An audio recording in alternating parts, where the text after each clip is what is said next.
Hi Sagittarius, welcome to your end of May 2019 General Tarot Update. It's Rena here. I see these. That's the moon in Virgo in me that wants to put those down like that. Oh, wow.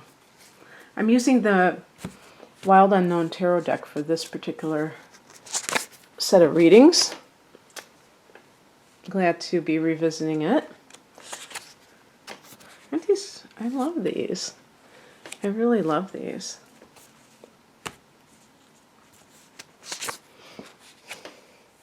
And what's neat about them is that they have so many varying colors and things like that. Like, look at this, you know. The backgrounds are different. I mean, each picture is unique, you know. And I was watching another person who was kind of debuting a new deck, and it seemed like all of the pictures looked pretty much the same. And I've experienced that as well, and I'm like, well, I don't really like that, because then there's no distinctive qualities, and, you know, just what we need, the Tower. I'm not going to pick an additional card. I'm not going to act like the Tower is bad. So the heart of the matter is the Six of Pentacles. So the theme here for the end of May, as we are going into the Gemini energy, is getting what you're worth. Just had this conversation today with a fellow Sagittarian. And, you know, there's the Six of Pentacles sometimes can even be inheritance. There's like 2 inheritance cards here. So this may have been something that you've been dealing with. Perhaps, you know, can't say for sure. But the Six of Pentacles is a card of sometimes a person who is of means helping somebody that needs the help. So you could be in either position. Either you're giving, maybe you're helping a family member. An example would be there's an inheritance and the relative leaves out one of your brothers or sisters, or maybe all of them, and you decide to give them some money, especially because they may need it, or you just know that you have more than you need, and you have other people that are needing your assistance. And but on the job, I mean, this could be, hey, you know, I'm not getting paid what I'm worth, and thinking about that. In the past position, we have another money card, the Ten of Pentacles. And this is what I was talking about. This could be inheritance. Isn't that cool how they drew that in the colors? And so that idea of like the family business, the family's money. And so even like divorce situations or child custody, not child custody, child support, where you have to kind of hash out details. Maybe that's what these cards are talking about as well. It's like a woman who is asking for child support, but she makes more money than the man. And so when all is said and done, she ends up giving him money. Or when they're divorcing, she ends up giving him some of her earnings because she makes more money. So that's just the way it goes. So it could be something along those lines that is going on. And when we look at it from the higher perspective, we get the Page of Cups. I love this too. Page of Cups is connected to Pisces. So that theme of Pisces, of sacrifice, but also of innocence. Pages are connected to children. So again, like I was saying, this could be like a child support issue. But as a spiritual message, what I would say is that you don't want to be taken for a ride. Even if you care about relatives, if there's some kind of an inheritance matter, and if you're the one who is left in the lurch and they're the ones that have the money, the same thing would apply. They may be telling you, oh, you weren't included in the will, and you go to petition to see it and you find out that they're lying, or sometimes relatives, and it doesn't have to be siblings, it could be somebody who like a favorite niece, or even outside of the family, like a caregiver. Somebody is, trying to, maybe they tried to really brainwash the elderly person, if it was that kind of person that they were taking care of, to leave them all the money. And you have to be discerning. You can't just believe something because you want to be done with it. Sages are very much, I know I am, I would rather not have conflict if I can help it. But sometimes you can't look the other way. If you are dealing with child support issues and the other party, if they take care of the child most of the time, but they have outrageous expenses, then you have the choice. You can be naive about it and pay up, or you can fight back. But you do have to speak up. You can't expect that it won't go against go against you, and assume that everyone will think that it's outrageous what that other party is doing. They might not, and especially if you don't say anything. And you may just be feeling, I don't want to. I just want to get on with my life. I don't want to create a lot of negativity. And I'm going to take these cards out of the frame so they're not like disturbing us. Yeah, so it definitely is some kind of like financial issue, or like, like in the workplace. This is something that I noticed too, where there's a rule. You should never ask your coworker what they're making. Well, duh. The reason they have that rule is because they don't want, the boss doesn't want everybody to be fighting with each other, because some people are making more and they're doing the same job.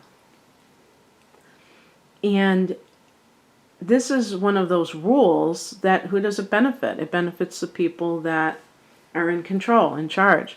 So the point being that you may be very naive, thinking that everybody's getting paid the same, and then you don't make waves and you are being treated unfairly. In the Morgan Greer deck that I use, and I'm pretty sure the Rider-Waite deck would have this as well, the Six of Pentacles is a man and he's holding scales to indicate that kind of exchange of energy. So it's like the fairness of it. Well, cross is used represented by the Ace of Cups, and this is a, I love that card. I love how the texture of it almost looks like snake skin or something. The Ace of Cups is a card of new beginnings in love, and in the challenge position, it doesn't mean that it's not possible, but it may mean that the timing is not good for it. An example would be if you are going through some kind of a legal settlement that involves a child or children, or your combined, marital estate, or whatever they call that, the money and possessions that you have, trying to start a new relationship is pretty foolish, because your attention is elsewhere. And it could even hurt you if you have to make a case about something, because you might be distracted, being pulled in too many different directions. Also, if this is a situation where you are, for some reason, hyper-focusing on money, you feel like you want to save a lot for a future goal, Sag, or something along those lines, you may have like a healing profession, or even, I would say, a creative project that you really want to sink your teeth into, but you can't at this moment because you're kind of like involved with something else, which makes sense. You can't do everything at once. And so especially if you have somebody waiting in the wings. You've met somebody, and maybe that person was the catalyst for you leaving a current relationship, but you still have a lot on your plate. And it's not necessarily that easy. It's funny that the last 2 cards I got, because I was watching an astrologer on YouTube, and the discussion was about Sag, and some people complaining that having Jupiter in Sagittarius hasn't been the advantage that they thought it was going to be. And the astrologer mentioned Neptune being in Pisces. And these 2 planets are squaring off to each other. And it's not just affecting us in terms of our private life, where there may be a lot of kind of spaced outness and lack of focus, lack of direction, you know what I mean? But it could be also, on the world stage. And it is there. You see it. You see this deception everywhere. So it's like a part of like all of our lives in many different forms. And I know, and I was thinking about that, and I was a little skeptical that it would have that impact. And then I thought about it, and I said, you know what? It probably is, because it seems like I can trace back a lot of my own spaciness to that. And I really do feel like I'm going through a daze. And so in a way, it's good to know this, because it means that you at least can counter it on a conscious level. If you're just going about your business and you just think it's inside of you and that there's no influence, then maybe you would be, you totally give up and say, okay, this is just how I am, I guess. And it's not. We can change, but a lot of times when we don't change, it's because we're kind of like absorbed in the moment, and we don't realize that whatever our circumstances are, they're not going to be this way forever. Even if we don't even lift a finger, they're going to change at some point. This too shall pass.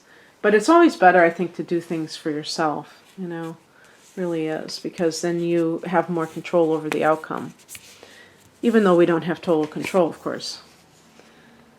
The advice is represented by the 9 of Wands. Set boundaries, but also keep those set boundaries. And, I would add a third thing. Don't announce your boundaries. Don't say, I'm going to do this with you. I'm going to do that. This goes for narcissists in your life, Sag, or people that may not be narcissists, or even like total energy vampires. They may have good to them. You may have been helped by them in some way, but they still have this belief within themselves that they are incapable of doing different things. You have to stop stepping in and helping people. And this could even apply to a child. So if I go back to the Daughter of Cups or Page of Cups,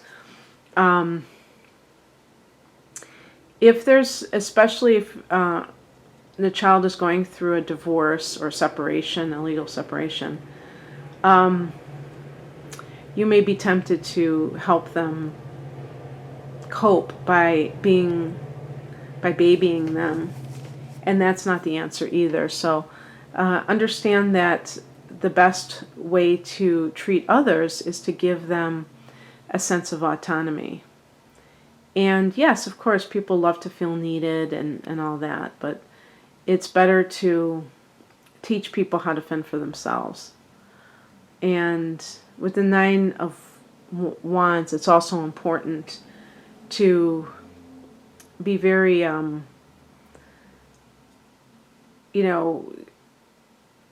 protective of your own dignity and not allow anyone to walk all over you, because that could be also what is happening, especially if you are leaving a relationship and going into a new one right away, is that you could be, going from the frying pan into the fire, unless you really have done some soul searching and realize what didn't work the first time.